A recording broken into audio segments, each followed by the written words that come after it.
Chapter 17.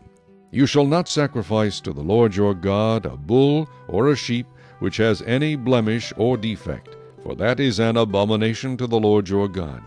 If there is found among you within any of your gates, which the Lord your God gives you, a man or a woman who has been wicked in the sight of the Lord your God, in transgressing his covenant, who has gone and served other gods and worshipped them, either the sun or moon, or any of the host of heaven, which I have not commanded, and it is told you, and you hear of it, then you shall inquire diligently.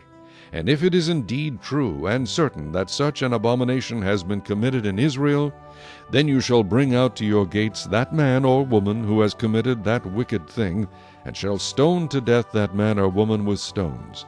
Whoever is deserving of death shall be put to death on the testimony of 2 or 3 witnesses.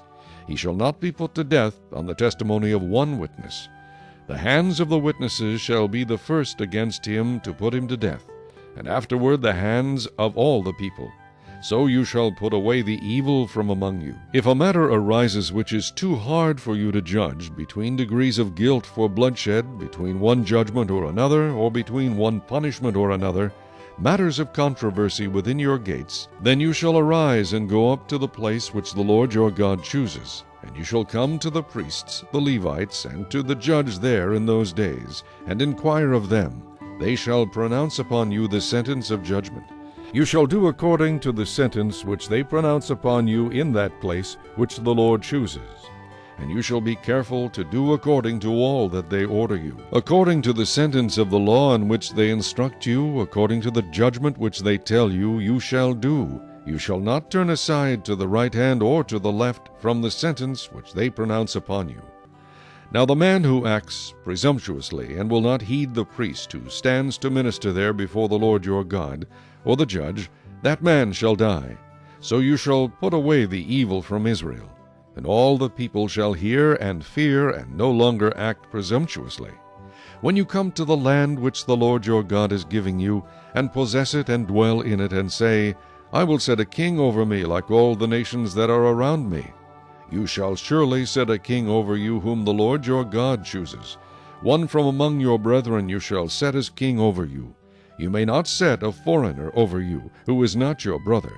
But he shall not multiply horses for himself, nor cause the people to return to Egypt to multiply horses. For the Lord has said to you, You shall not return that way again. Neither shall he multiply wives for himself, lest his heart turn away, nor shall he greatly multiply silver and gold for himself. Also it shall be, when he sits on the throne of his kingdom, that he shall write for himself a copy of this law in a book, from the one before the priests, the Levites. And it shall be with him, and he shall read it all the days of his life, that he may learn to fear the Lord his God, and be careful to observe all the words of this law and these statutes, that his heart may not be lifted above his brethren, that he may not turn aside from the commandment to the right hand or to the left, and that he may prolong his days in his kingdom, he and his children in the midst of Israel. Chapter 8.